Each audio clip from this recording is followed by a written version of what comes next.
Hello everyone, I'm Emma and I'm your storyteller for today. Today's chapter is called The Little Girl Who Wouldn't Go to Bed.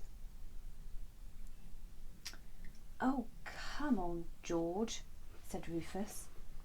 He always had to shout at his sister for her to come to bed these days. It didn't matter what time, what date or what day it was, Georgina was just a pain. "What is it with you?" said her brother. "We don't want to get into trouble again. You got us into enough of that last night."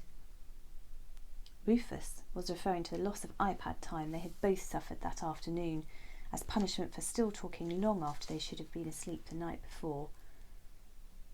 Rufus was shoving his sister up the stairs now, literally pushing her, in an attempt to get her to move more quickly. But George wasn't having it. She was on a proper go slow, and so she was determined to render Rufus's best efforts useless by leaning backwards into him. The harder he pushed, the harder she leaned, so they were going nowhere. "Oh, that's it, I'm done now," said Rufus. "I'm not sticking around while you get us into more trouble." And off Rufus went, bounding past his little sister. George just chuckled quietly to herself. That was so typical of her brother, always doing anything to avoid getting grounded. Little did he know that tonight wasn't just any ordinary night. George hovered around on the stairs a little longer. She was trying to time it so that her parents would think she had gone up with Rufus, but in reality she wanted to drag behind so he wouldn't pester her or ruin her plans. For little did Rufus know, but his sister was a witch. Not the dark-clothed, nasty kind of witch, but the good-hearted kind who makes dreams come true and banishes nightmares. Tonight was to be Georgina's first dreamscape. Dreamscape was good witch speak for escaping into someone else's dream, which is what dream witches do when they sprinkle dreams with sparkles of truth and pop any nightmare bubbles before they grow too fast and end up out of control. That was the trouble with nightmares. They always had the potential to turn into nice dreams. But if someone had a stressful day, their minds were still full of these thoughts, banging and crashing around their minds as they drifted off to sleep. All this commotion just created too much energy, and it caused the dream bubbles to grow too fast and too large, and often too many grew at once. This was a terrible thing, because the mind prefers to really only grow one dream bubble at once, and it likes to tend to it gently, softly, over the course of the whole night.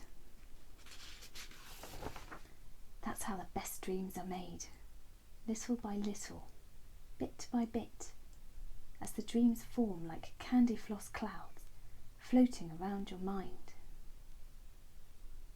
That's where George's job came in.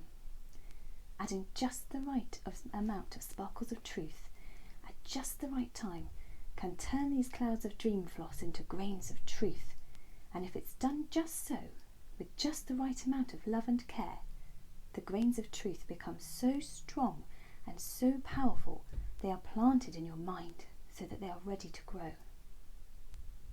Haven't you ever woken with a really good idea and wondered how it got there overnight? Well, now you know. Nightmares, of course, are the dream witch's worst nightmare themselves. Instead of candy floss clouds, the buzzing and fizzing and popping of too much energy and too many thoughts all at once just send the mind into a spin. There they are, all whizzing and fizzing all over the place, moving as fast as the poor mind is spinning, and it just doesn't know what to do. And so it causes bubbles of confusion, which grow and grow and can eventually turn into nightmares if they aren't popped in time. Sometimes, and only ever as a last resort. But dream witches are busy, and so if they can't get there in time, or if there are just too many to pop all at once, the dream may be left with no other choice. The dream witch may be left with no other choice other than to wake the dreamer up.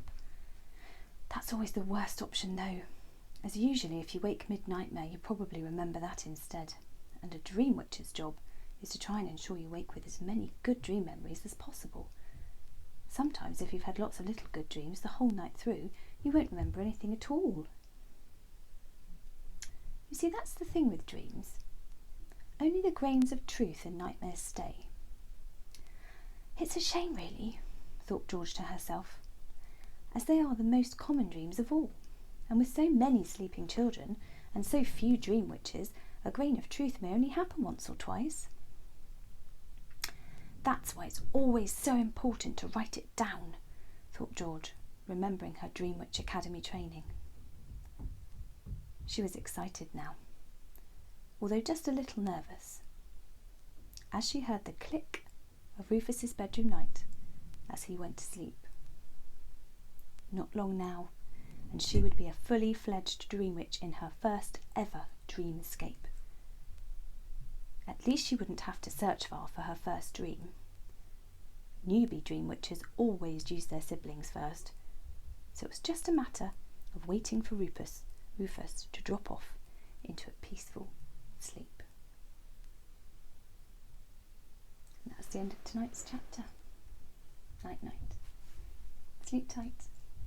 See you soon.